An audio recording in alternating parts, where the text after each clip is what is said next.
Well, welcome everyone. Welcome. Thanks so much for joining and your punctuality. There's a few people who have just joined us now, and we'll be starting shortly. So I can just see the numbers increasing on our kind of participant numbers. So thank you again for joining. While you just get comfortable, hopefully everyone can see and hear me okay. I'd love to hear who you are. So if you could introduce yourself by name and which city or area you're tuning in from, it'd be lovely to hear from you. So yeah, just introduce yourself in the chat. We'd love to hear from you, and we'll be starting in a couple of minutes.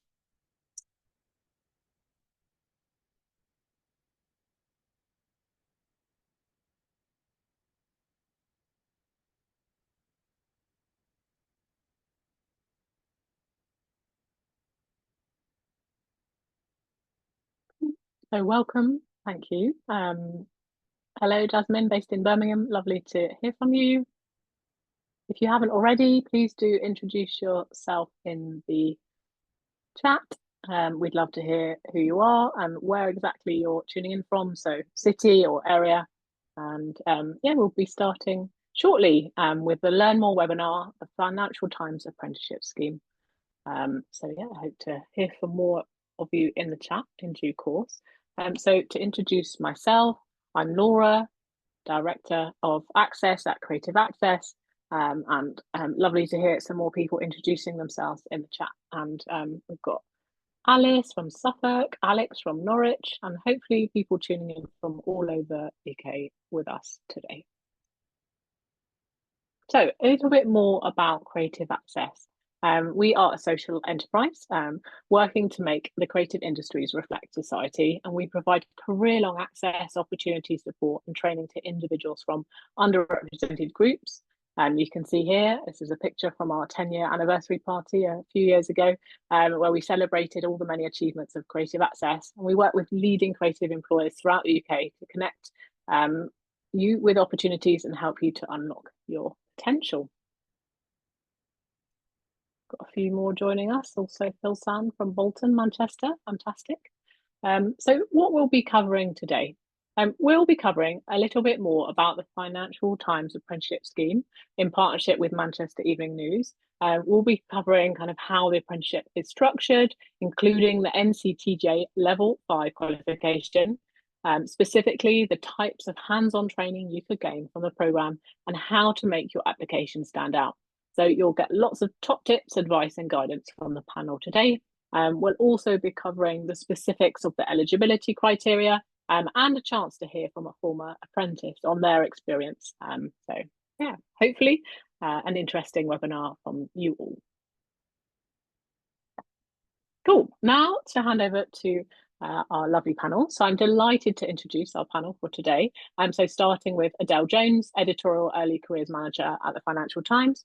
Also Ros McKenzie, Head of Apprenticeship Training at PA Media Academy, as well as Macy Grice, our apprentice journalist at the Financial Times. So I'm going to hand over to them to introduce themselves and share their varied pathways to their current role and what that involves. So over to Adele. Hi everyone, thank you so much for joining. It's great to have you all here and to hear of your interest in our apprenticeship.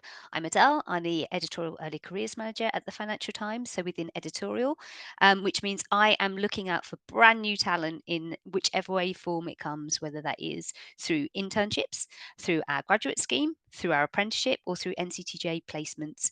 I have been at the FT for 17 years. I started out in the editor's office, so that gave me a really good grounding in understanding what the FT was about, the kind of people we're looking for, the gaps perhaps that we have in people that we're looking for, and get to really know the staff. So I've got a good understanding of how the desks work and the stories. I'm not a journalist. Don't want to be a journalist. My grammar is horrific, so couldn't be a journalist. However, I've always been really interested in news, magazines. If you ask anyone through my teen years, there was magazines always around me. I was a big Sunday paper reader as well, so I've always enjoyed news and absorbed news, but didn't really know how I could fit into news. So instead came in via the editor's office, and for the last I think 11 years, I've been running the early career programs, and love it. It's a really, really great way to see brilliant young people and people changing their careers come through. So really pleased to be here and talking about our apprenticeship. Ross?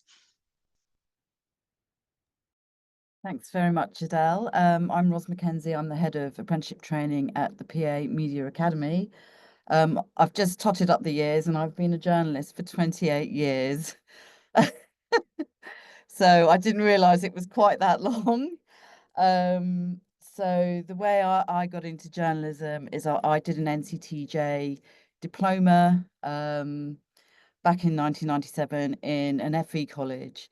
I absolutely loved it. I was trained alongside plumbers and chefs, very much treated as a trade in those days. I had absolutely no connections with the media whatsoever. I came from a working class background. Yes, and like I say, no contacts whatsoever, but I always knew that this would be the correct role for me. Very, very, very curious and nosy about everything. I really love current affairs. I loved meeting people, and I absolutely adored writing. And so I was whipped into shape quite quickly by my tutors. Um, from there, my first job was working for a press agency, not PA, but at a different one, and I got to specialise in crime reporting extremely quickly. I was in reporting from the courts almost immediately. So I was really thrown in at the deep end. I absolutely loved doing that job. It was extremely varied. I worked as a news reporter, then I was a features editor, and then I was taken on by a national newspaper because that's how it works when you work for a press agency. I adored working there. I was working for a tabloid, and then I got into training after about 5 years of working as a reporter, and I was still freelancing at the time. So I've written for almost every publication and broadcaster going. So I did a lot of freelancing, but I found training apprentices and new journalists incredibly exciting. I also train mid-career journalists and editors taking the next steps in their careers. It's incredibly rewarding to see journalists, especially those who have come from really diverse backgrounds, who don't have the background in the media like I did. I really love to encourage that. You can absolutely make it work. I've had a wonderful career.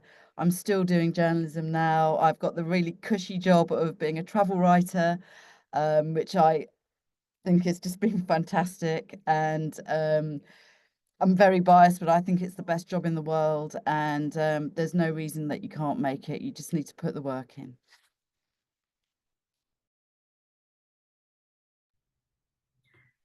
Yeah, hi everyone. I'm Maisie. I'm now the qualified apprentice here at the FT. I haven't had my skin in the game as long as Adele and Roz, but I am coming up on 2 years now, nearly since I started here at the FT, which is crazy. I'm 22 now. Started when I was 20 years old. My path is not the traditional sense that many of my peers and friends here at the FT have nowadays. It's more towards Roz's route. I was working in a hospital in Salford, where I'm from. My mum's a nurse there, so whole family affair. And I stumbled across the FT apprenticeship without knowing that it was there for me. Feels like maybe it was a sign. When I was trying to find jobs in journalism, I think I applied right near the deadline. Actually, I don't know. I was very very close. I didn't know about it, but yeah, cracked it out in one day in Starbucks. Thank you for that. And yeah, somehow managed to impress enough to end up working here, and I love working here. I have had a really varied career, which I think has set me up very, very well going forward. I have now worked on a UK news desk here at the FT. I work for a specialist publication called the Investors Chronicle here. I work regional news, of course, which is very beneficial, I think, in training as a whole, having boots on the ground.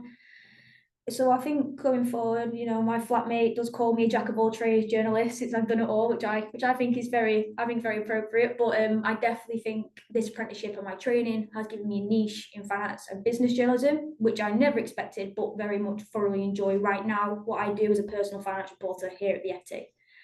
So yeah, that's me. Thanks everyone for your introductions. We're now going to share a little bit more information about the opportunity itself. So over to Adele for that. So you've heard from Maisie, who was our first FT newsroom apprentice and has done a brilliant job, so much so that we're going to have another one. So this is an apprenticeship which is aimed at people, as it says on the screen, from an underrepresented groups to start their career in journalism. We are not looking for graduates for this role. We've got an excellent graduate scheme that you can apply for if you want to do that. We are looking for, as both Ros and Maisie have highlighted here, people who've not come in through the most traditional route. That could be that you have just finished your A-levels and have been really, really wanting to become a journalist, or you could have changed your mind and wanted to, change career and become a journalist a bit later in life. You may never have thought that journalism was something that was out there and for you, and you want to give it a shot. So this apprenticeship is a really, really great way of doing that. We'd love to hear from people from marginalised groups, whether that's minority ethnic backgrounds or disadvantaged social economic backgrounds. You will study for your NCTJ apprenticeship with Ros and the team at PA Media Academy. Sorry, you've added the name now, isn't it? PA Media Academy. To the I'll start again, which is an NCTJ accredited apprenticeship. It's approximately 18 months, sometimes slightly over, but you get full training throughout that. So you will start out by doing the course here in London. You will then, which is, I think it's 21 weeks, I think it works out as Ros. So you do 21 weeks with Ros, you come and do your Fridays with us in the newsroom. You then go to Manchester, so Manchester Evening News, where you'll spend 6 months with them.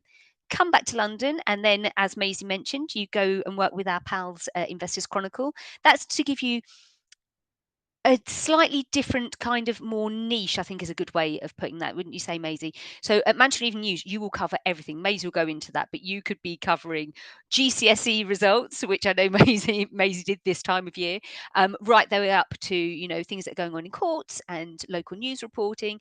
When you come to Investors Chronicle, we're going to bring you back down. So you're going to be really learning about business and finance, which obviously is the root of the FT. Obviously, we do a lot more topics, but it really fine tunes your business and finance reporting at the Investors Chronicle under the brilliant team there.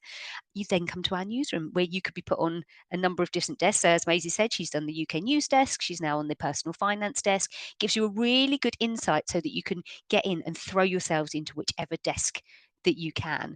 You will have full support during this time with us as well. So you'll get somebody looking after you along the way. We've got plenty of different people who can step in and help you, whether that is your team leader on the desk, whether that is your editor up in Manchester, whether that's Ros and the team at PA, whether that's me, whether you also get a mentor throughout your time here, so that you can just turn to, if things are, you just got those other little questions that perhaps you don't want to ask out loud. We do need somebody who's ready to kind of up and move a little bit, as Maisie did. Maisie herself is from Salford, as she said. She moved down to London, went back up to Manchester for MEN, and has come back to London. So there is that dynamic to the apprenticeship, which I hope you'd find quite exciting, and shows you different ways of reporting, shows that you can be out there, and probably sets you up for a really good career in journalism, really, that you can throw yourself and be in any location at any time. Perhaps you might even want to look at foreign correspondence later on in life as well. So it kind of just gives you those kind of steps into that. We do say on there that actually, if you are from the Northwest, that's quite a handy extra little tip, because it's a different type of reporting to the kind of reporting we do, and also that kind of local knowledge of Manchester can be really, really helpful, whether that is just being able to get your way around Manchester, or just understanding the needs and areas of those different parts of the Northwest. Obviously, everyone can apply, but that could just be a slight advantage when it comes to making that opportunity for work for you. The good bit. So the apprenticeship is a NCTJ level 5 qualification, which is provided by PA Media Academy. And I think we've been through that you get your training with Manchester Evening News, Investors Chronicle, and the FT. We will help you towards accommodation costs, because obviously we appreciate that if you're going to be in Manchester and London, you probably don't have properties in both of these locations. So we would help you with some accommodation costs towards those. 30 days annual leave, which I think has come in very useful. A mentor throughout the programme. And also we've got some brilliant FT networks, which I think Maisie's been joined a couple of those. And that is everything from the very first one, FT Women, FT Accessibility, Embrace, Proud, and there's one more, Family. So we've got lots of different groups that you can join as well, and they're just a little bit of fun as well, help you create those nice friends networks, peer networks, and yeah, opening up a whole other host of opportunities for you at the FT.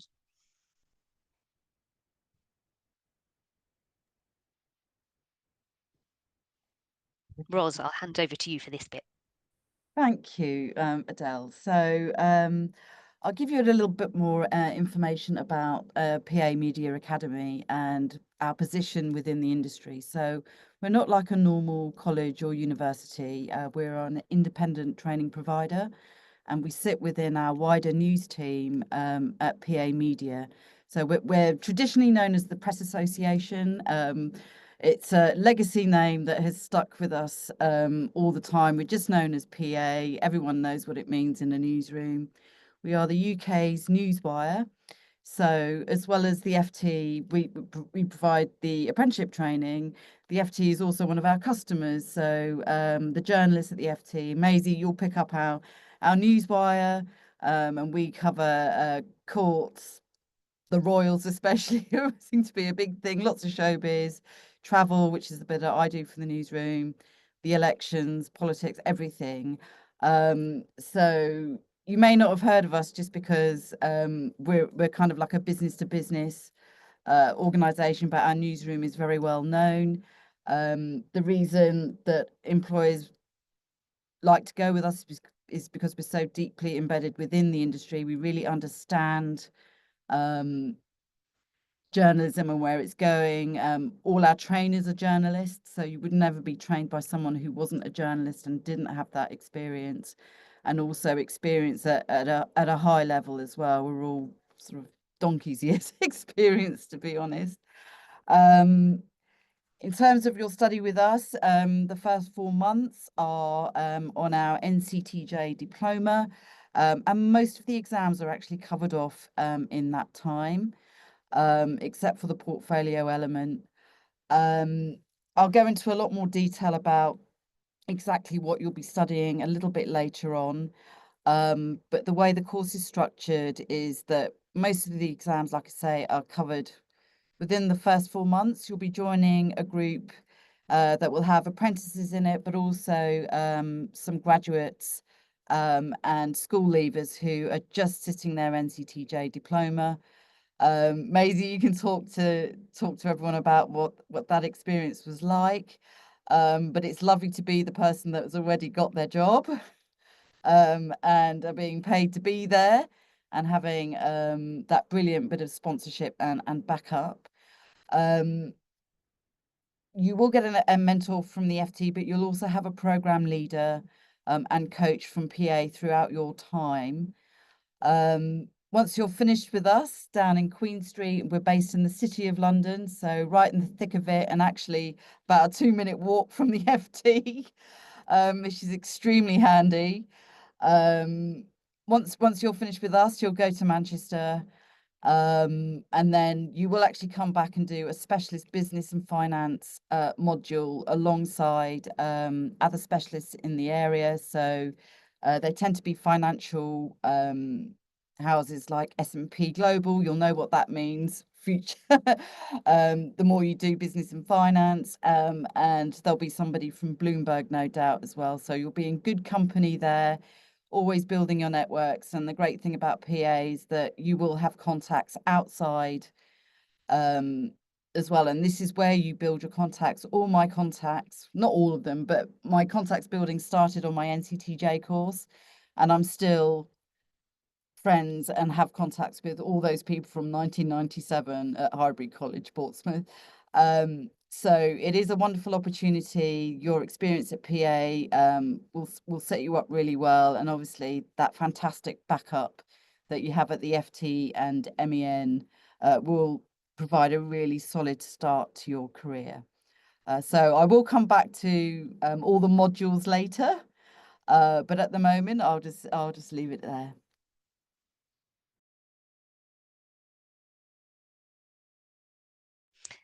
I'll just pick up, so eligibility requirements. So as we stated quite a lot in the advert, and you'll probably hear quite a lot today, is this is not for graduates. So if you have started university or you've already graduated, then I would direct you to our Paul McLean Graduate Trainee Programme. But the other eligibility requirements for this are, as it says on the screen, you must be 18 years or over by the 1st of September, which is the date that the course starts this year. We do require you to have, I believe it's a 5 and a 7. I'm old school, so I'm still in letters, but a 5 and a 7 in your GCSEs for maths and English. You must have the right to work in the UK to do this course, as is a requirement as part of the apprenticeship funding. We also like you to have 2 A levels or the equivalents, which are all listed on the screen there. If you've got any slight variants of those, so the Scottish Highers, we absolutely accept those. So if you've got any queries on any of those, ping myself or Creative Access, I'm sure can help as well. But it's the equivalent of A levels for those.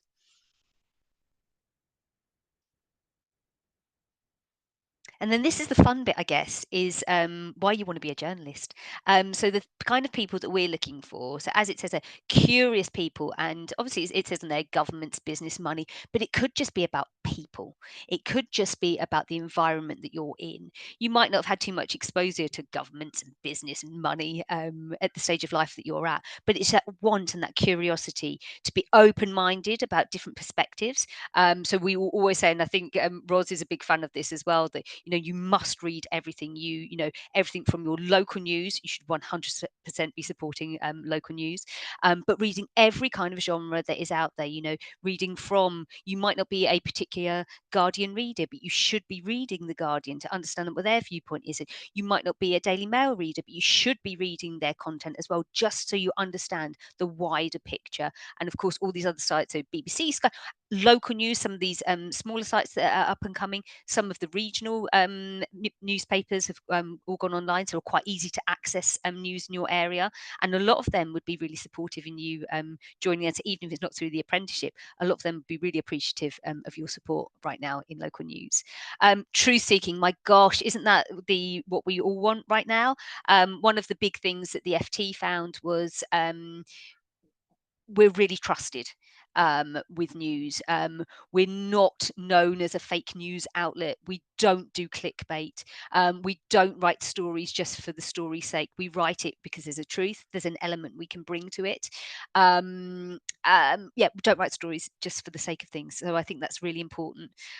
Being willing to learn, and that's not just while you're with Ros and the team at PA, but everywhere. Every day's a learn day, as I'm sure Maisie will tell you. Each day, you could be thrown onto a topic that you have zero understanding of, but being able to turn your hand to it. And that's where your training will really make you adapt and look for those little nuggets of information that can move you on to the next stage. Once you find out what the hub of a story is and being able to develop that. As it says in there, conscientiousness, hardworking, diligent. Goodness me, diligence is key, I think, in an FT newsroom, going back to being truth seekers and, no fake news, reading stories, rereading stories. We've got a brilliant team of sub-editors and fact checkers who can, help you with your work. But fundamentally, the first point is on you guys as well. So really, really be diligent with your work. Resilient and flexible. I think Maisie will be able to touch on that quite a lot from each of the desks that she has worked across. There could be a story breaking. We had it recently with Heathrow when the power outage at Heathrow. So many of our journalists had to drop everything and head to all these different kind of transport hubs to be there, to get quotes, to see what was going on. So flexibility in time and being able to get out and about to places, and dropping the story you're currently working on for the greater story which is happening. Strong communication skills. Look, we are looking for people who have got better grammar than I, as I've mentioned. So good written and spoken English is really key. Obviously we've got a team who can help you. Don't worry too much about structure of stories. We can absolutely help you with that. Ros's team will help you with that. The teams around you will help you with that. But just a good understanding, and the want to tell a story, I think, is the real detail there. Able to adapt to different environments. We talked about that. That Manchester, London, different environments. You could also be working at different time zones. I think Maisie herself has had times where she's been in touch with people in the States. So just adapting the stories that you're working on. We're an international news organisation. We hand over a baton every morning. So Hong Kong hand to us, we hand to New York in the evenings. So, it is that 24-hour news cycle that's going on here. So occasionally there may be that time where the person you need is on the other side of the world. And yes, it says on there, although not essential, any languages and data skills, social media skills are really, really helpful. And, you don't put yourself down. Really show us those kind of things that are going to make you stand out. You may speak a completely different language. It could be your mother tongue that you speak, which isn't English. We love to hear about that. You could have some data skills that you're really, really proud of. That's a huge part of our newsroom is our data visualization teams, and social media skills. I think Maisie can tell you a little more about how that works, particularly on local news. It works very differently to how it does in our newsroom. But any social media skills that you can bring, please, please, please tell us about all of these things.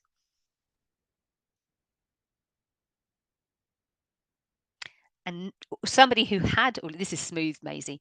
Somebody who had all of these skills and many, many more is Maisie, who I'm really pleased to say is our now qualified apprentice with a distinction, no less. So I'll hand over to Maisie, who can tell you what it was really like to take part. And I'm sure she'd be happy to answer questions that you may have about the day-to-day life of an apprentice journalist at the MEN and the FT. Thanks, Maisie. Oh, thank you for that stellar introduction. I appreciate it. Very proud of the distinction. We got there in the end. Okay. So I think best to always start at the beginning with the NCTJ, with my personal experience of it. It is everything you need. It covers everything you need. You can walk in without knowing anything about media law, public affairs, how to write an intro. Shorthand, I knew nothing. And from day one, that's it, let's go. You're in, your tutors are there, everyone's ready to support you. You've just got to be willing to give 100%. It's going to be hard, it's going to be tough, it's going to be things that you don't know nothing about. But as long as you're willing to give everything you've got, they will put it all back into you. So for me, that was my shorthand. Kate, the shorthand tutor at PA, is absolutely incredible. I went back to the MEN, desperate to get my 100 so I could go to court on my own. And she was there every step of the way, helping me book in a resit, making sure I got to London on time for my exam. I came back down to do it.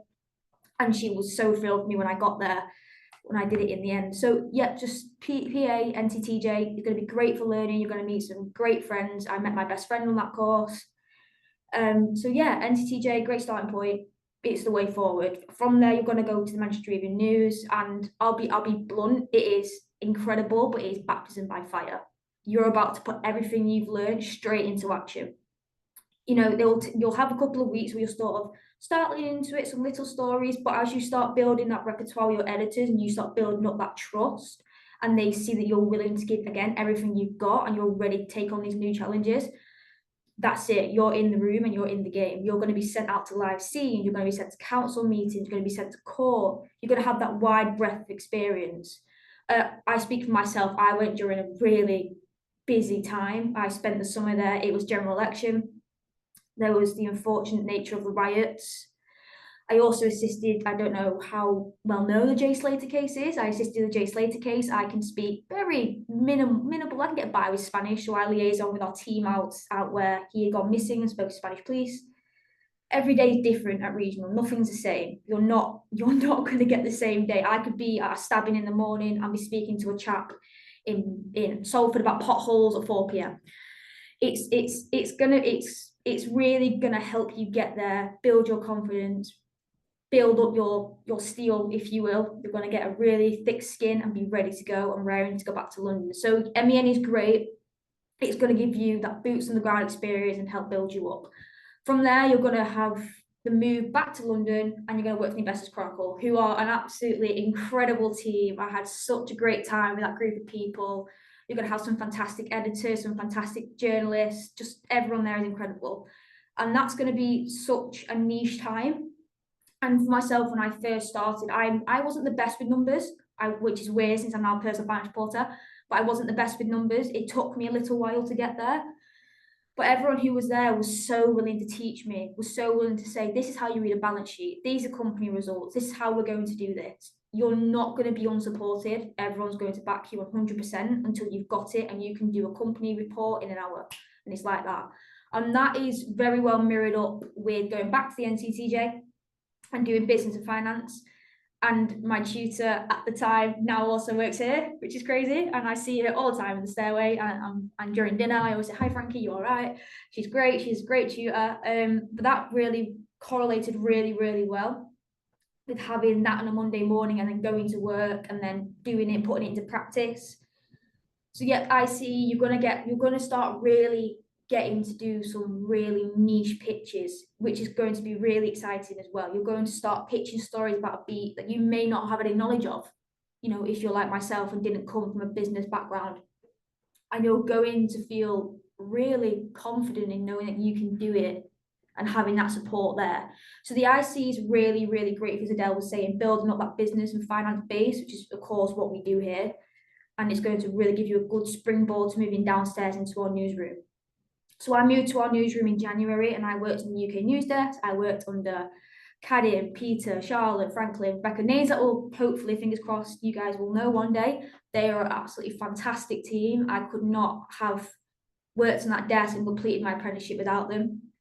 You're going to be under amazing editors, and UK news is really great because a bit like going back to regional, you're getting that variety again, but you're doing it on a national level now. So instead of going to a council meeting, you're going to listen to a committee hearing with the Treasury and trying to see what's been going on with pensions or what is causing the court backlog. It's going to be times 100 what you do at regional, but equally as important. So I really enjoyed UK news. I really enjoyed building up that trust in my editors and having that kind of repertoire again.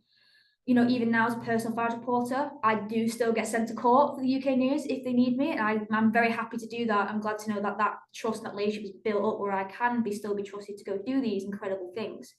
So yeah, UK news is great. Again, give you a wide berth of what is happening around us. You'll always be hearing from someone, whether it's from over an economics desk, environment, courts, public policy. You're going to be right within that hub and constantly learning. And you'll also get to spend 2 weeks in Parliament, which is pretty amazing.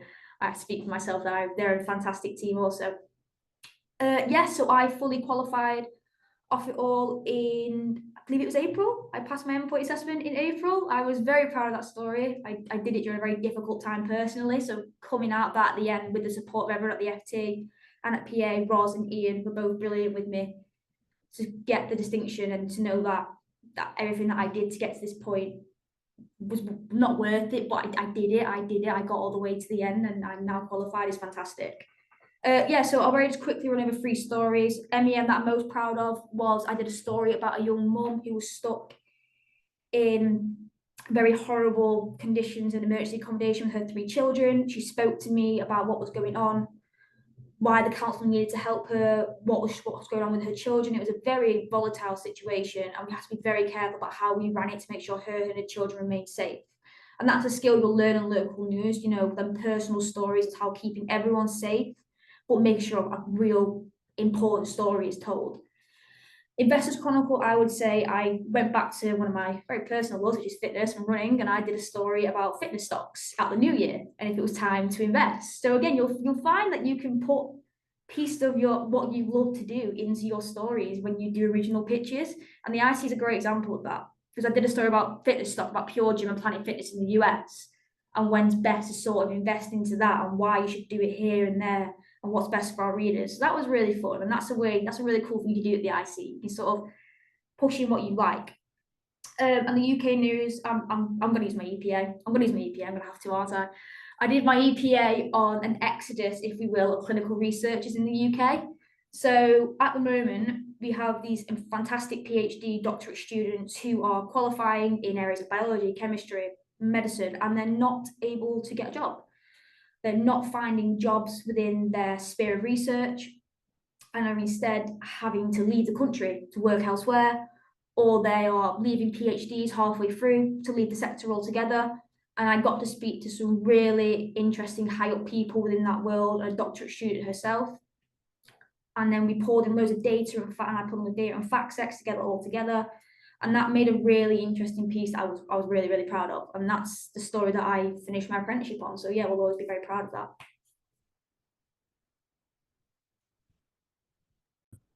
Amazing. Thank you, Macy. And we're going to have some more time for questions towards the end. So just to prompt you as the audience, that we'll be starting the Q&A section shortly. And don't forget to submit your questions to the panel to answer by the Q&A function. So any questions, pop them in the Q&A function, and the most upvoted questions will be answered by the panel. And we've got a couple of slides on Manchester Evening News now, just to kind of expand upon that specific experience, because it's a really unique partnership, and with the Financial Times and Manchester Evening News. So Macy, are you happy to share a little bit more information, and then Ros, maybe you could kind of finish off any additional details if they've not yet been shared. Yeah, so the Manchester Evening News is one of the largest regional newsrooms in the UK.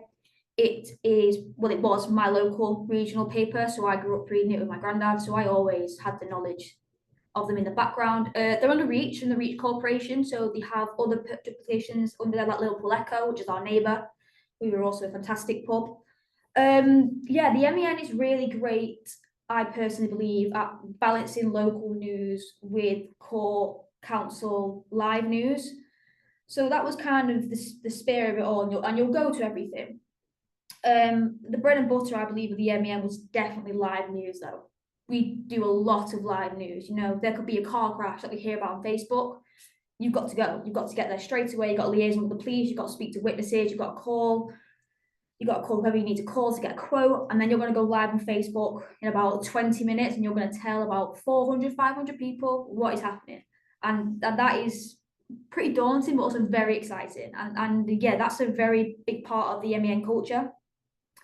Council meetings and also election results, local MPs, we do a lot of that, and there's a really fantastic political team there that you'll meet, and local democracy reporters who will help you with all of that, and they're a fantastic lot to work with.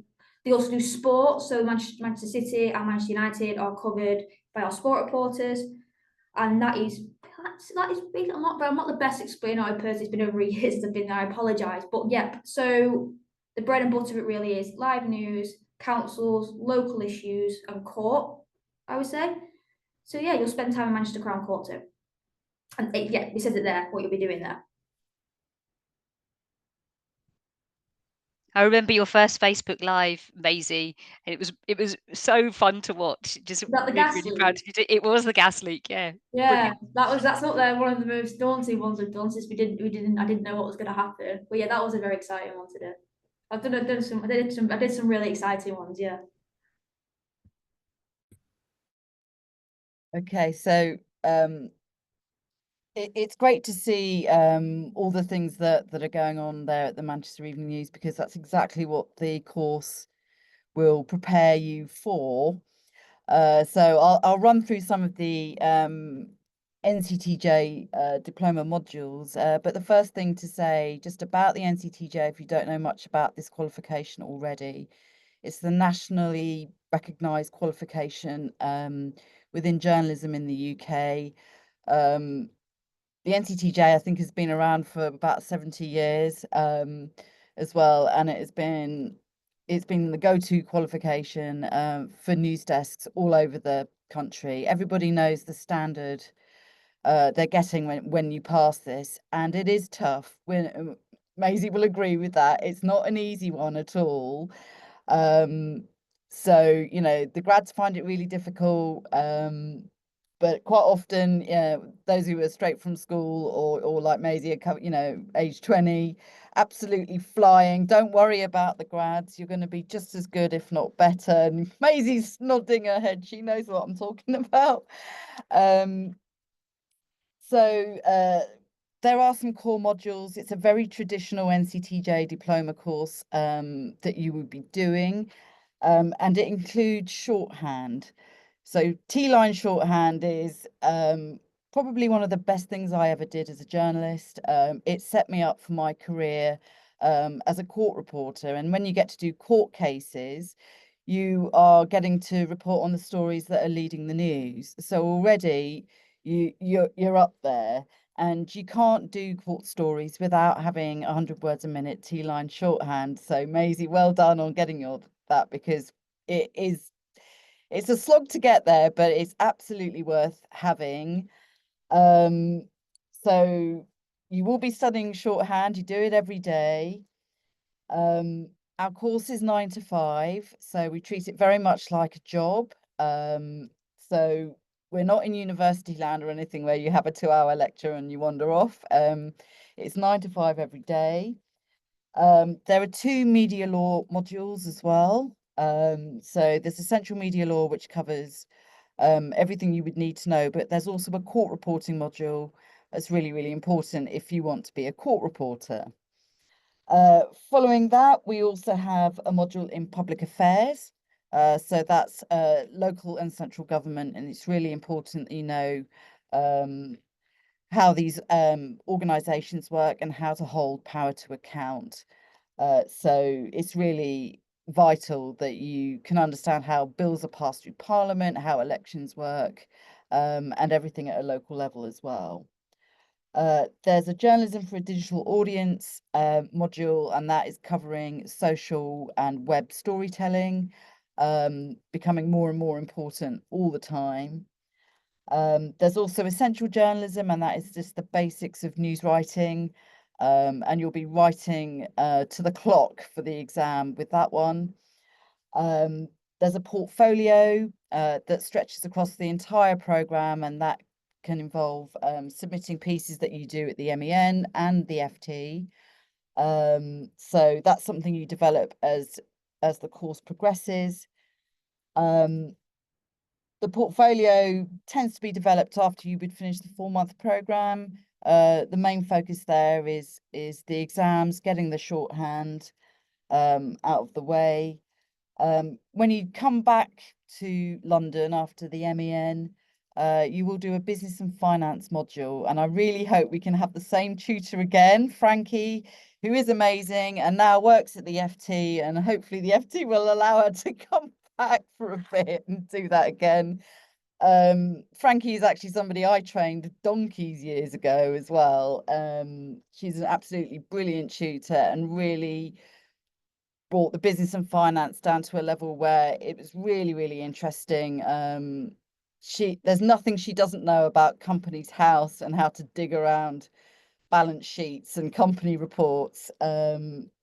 So you will have fantastic support. All of our tutors have specialisms as well. So although they would all teach essential journalism, my specialism is media law, and so you will always get somebody who is a specialist in their areas to train you.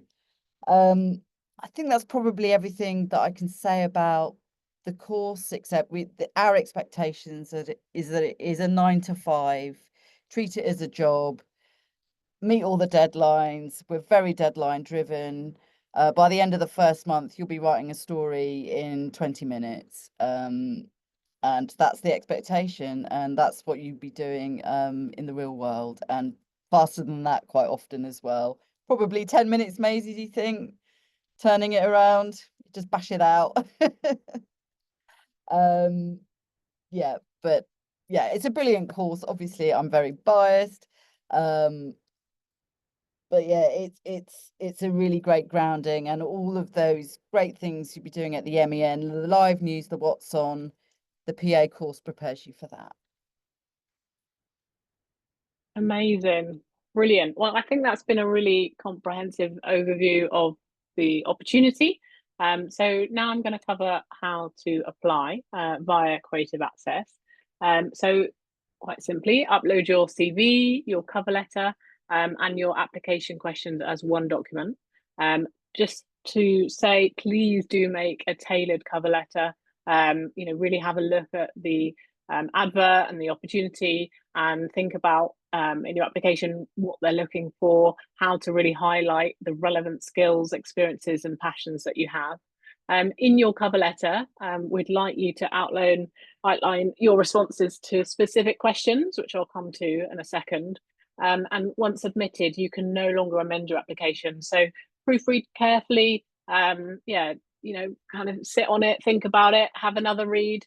read it aloud if that helps you to really identify if there's any mistakes or kind of typos. It's always best to submit your best possible work, and on this occasion, please don't contact the Financial Times directly about this opportunity. But if you have any inquiries that haven't been answered today, and then please do reach out to the team at Creative Access, recruit@creativeaccess.org.uk. We would be happy to help. Specifically in the cover letter, we would like to hear from you on the following 3 areas. So 1, tell us why you want to be a journalist. Keep it to 300 words. Like, what are your passions? What are your enthusiasms? Think about what's been spoken today. Are you a curious person? Are you interested in truth seeking? Are you specifically interested in research and in kind of the leading kind of speaker or writer on that particular point of view or theme? Tell us why you'd make a great reporter. What qualities do you have already, and what qualities would you like to build on through this experience? And then also, finally, this scheme is aimed at underrepresented groups. Tell us a bit about yourself and your potential to benefit from this opportunity, and what are you going to get from it, and what would it allow you to do? And that will really help us to identify, whether you're suitable for this opportunity. And I would just encourage you to put in your best possible application, give it a go, and hopefully you'll hear from us. So that's to apply. If you have any more questions on that process, please do reach out to the team at recruit@creativeaccess.org.uk. And now we've got a little bit of time, just about 10 minutes, to run through some of your questions. So we've got a few questions coming in, thank you, in the chat, but we did have some questions submitted in advance, so thanks very much. So I'm going to refer to some of these, and then we're going to answer some of the questions in the chat. Please do upvote your favourites. If you have any other further questions, add them. We've got a little bit of time, but hopefully we can get to as many as possible. So bear with me as I just stop showing my slides. There we go. I'm going to start off with a question to all of the panel. You've all kind of shared your experience of how you got into the industry, but I'm kind of interested to know, what is a day in your life at your job like? What doesn't, maybe an average day doesn't exist, but what did today involve, or what does next Monday involve? Maybe if you could each just share an example, starting with Adele. Well, actually, today has been all about early careers. So obviously talking about the apprenticeship today, but also I am launching our Life and Arts internship, is going live again today. So, another route in for people who perhaps want to write about the arts and the creative industries. So just preparing and launching that. Sorting out our grad program scheduling, which happens later in the year as well. Have to get in nice and early with that before people start going away for the summer or booking up their diaries a bit later on. So yeah, a really nice day, all based around early careers for me today. And it's just great to, have all these different entry levels for people and their different, writing aspirations. So yeah, nice day for me. How about you, Ros? Well, I've been very busy just planning new assessments, and we've got a data course that is just finishing this week, so just checking all the coursework and things like that. I mean, my days are very varied.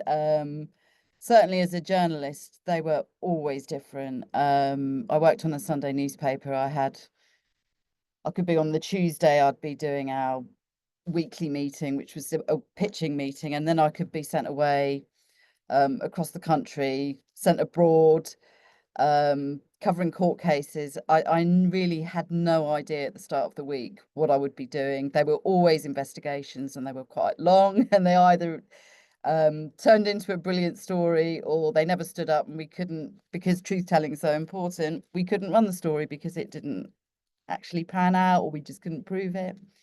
So I've had a wonderful varied career, but even in training, no day is ever the same. And I'm just learning all the time, actually, from other apprentices that I'm training. I'm finding out new things all the time. So yeah, that's my day, different every day. Yeah, so I got to work this morning about 8:30 tonight. I like to get in early since Adele was saying you have to read widely. So I read the FT first, and then I like to read the Telegraph, the Times, the Guardian. I like to read City AM since they're a very nice city paper as well, which can give good insight. Telegraph and Times, I read their money section because obviously that's my beat now. I like to see what the people are saying also. I read the NBN, of course, and I get it in the morning as well. And then after that, I start my Hunt for News. The FT Money is a weekend publication, so we go in our weekend edition, which means that is our deadline for print on weekend. So every week we roll on and we go again. So yeah, I have a story that I'm working on now this week. So today I just spent a little bit of time, did a couple of interviews. I sorted out some interviews the rest of the week, did a bit of a hunt for data that can back up what I want to say. And yeah, hopefully as the week goes on, start writing. And that's a typical day, but also things spanner in the works, anything can happen. You know, last week I was sent to the Royal Courts Justice part of the day, and yeah, and then you just have to, you know, adapt to what is needed in the moment.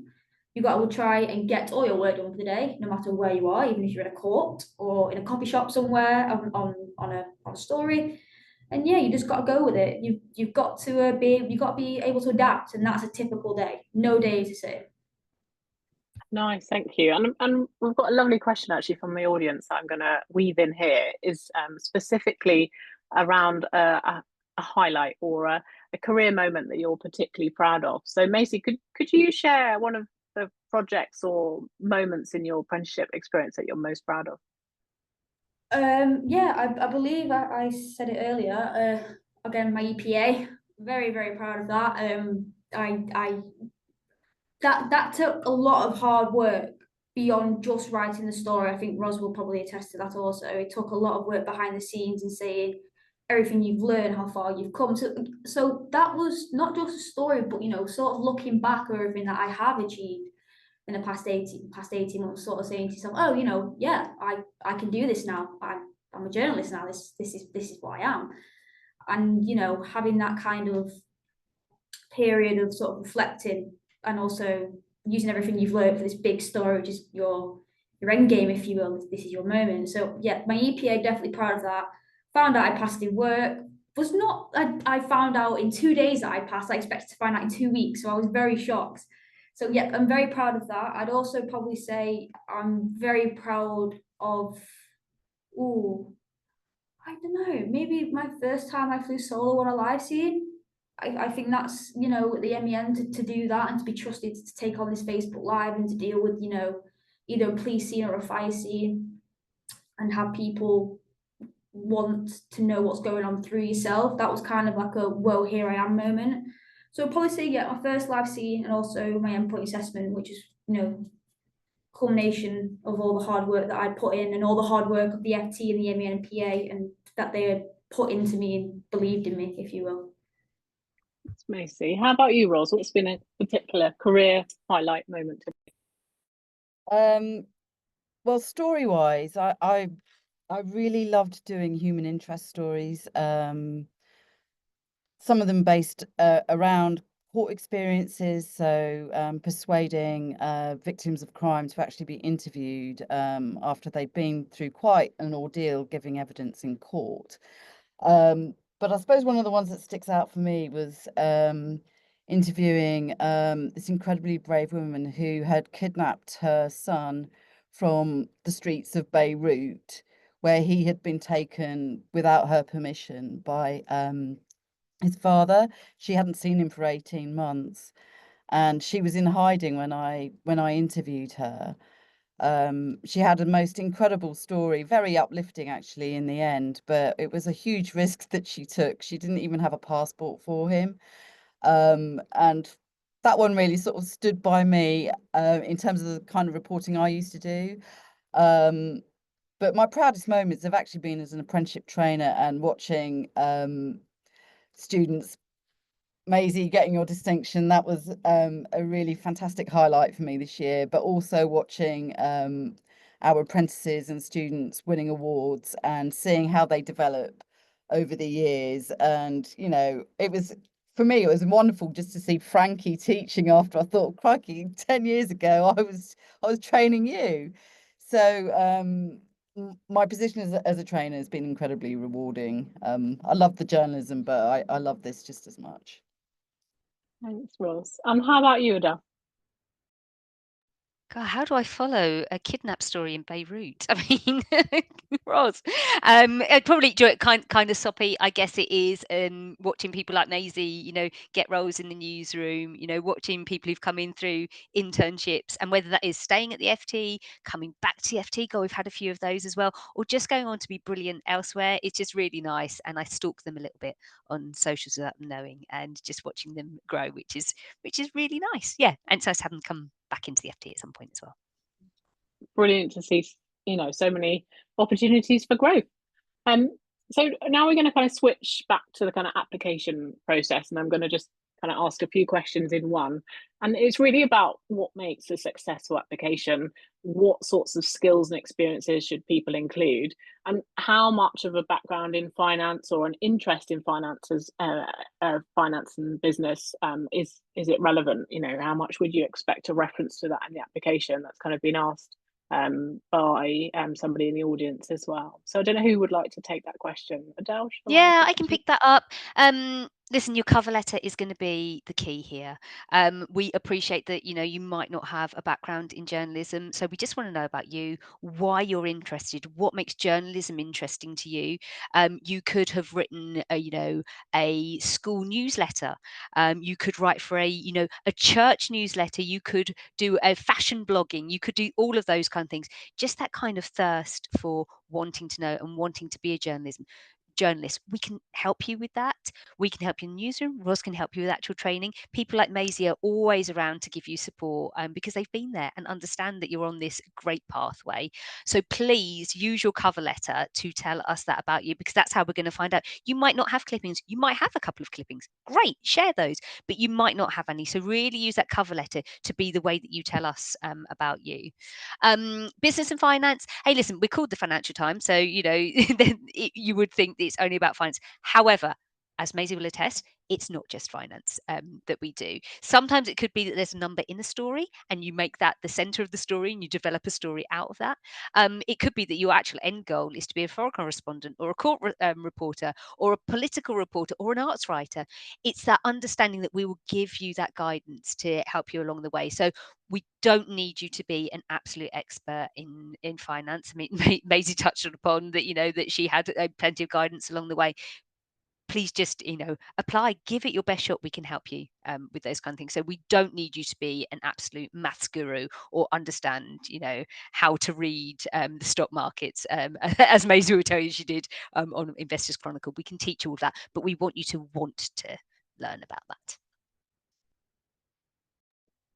Super. And then, we've covered apprenticeship workload, I think, quite well today. But kind of also interested in perhaps the career pivoters. People are interested to know if they can apply to this apprenticeship as someone looking to change their career. So I don't know whether anyone is happy to speak to that question. Yeah, absolutely open to that. So yeah, the main caveat is that you just don't have a degree. So yeah, we can take career changes. Actually, I think I read a lovely story recently about one of the NCTJ courses having a lady in her 80s on the course, which I thought was just wonderful. So a bit later in life, who's making that career change? Yep, really open to that. We don't have a age limit on this. We just want that thirst to be a journalist. Roz, that is fine with you as well. I should probably check with Roz, who's actually going to be providing this kind of training. It's absolutely fine. We have lots of career changes at various different ages. I've had a barrister once who wanted to convert to being a journalist. I mean, it's fine with us. We're kind of coming up to time. I've got a couple of specific queries left from the audience, but they're kind of unique to the individual. So I'm going to leave those questions for the recruit inbox because I think they'll apply to the individuals specifically. So if you haven't had your answer, your question answered today, then please do reach out to the recruit inbox. What I'd like to kind of finish on is what are the career prospects after finishing this apprenticeship? what happens next? What have past apprentices gone on to achieve in the industry after this programme? And Ros, you're probably best placed to take that question. Yeah, we have quite a large number of apprentices from a variety of different news organisations who train with us. A lot of them actually stay with their own employers. They find a vacancy, they apply for it, and they're successful. Some of them will find work in other news organisations, and it's the NCTJ diploma plus fantastic piece of work that you've just done, Maisie. That's the thing that is a bit of a calling card. So having the diploma that's like the passport into the industry. Having your 100 words a minute means that you go straight to the top of the pile of any recruiter's inbox, just because everybody knows the determination and the tenacity it takes to get the 100 words a minute shorthand. That person will always rise to the top because you have to be really dedicated. So some reporters, they do stay with their organisations, but we have a large percentage. It's like about 80 or 90% who, if they don't stay with their employer, will find other employment very quickly. And we can always support with that. Yeah, so it's very good. Just put the work in, and this qualification, the experience at the FT and the MEN, they'll be snapping at you if you don't decide to stay. They will bite your hand off basically to hire you. I don't think you could get a much better experience. Amazing, thank you. I think we can finish there as we're at time, but thanks all panel members for your time and contributions, our audience for being wonderful guests, and the team behind the scenes for making it happen. I'm just going to drop the feedback link in the chat, and we'd love to hear your thoughts on what you thought today. So please do click on the link in the feedback link in the chat, and we would love to hear some comments on your thoughts today. These sessions are designed to be helpful, informative, and hopefully to support you to write the best possible application.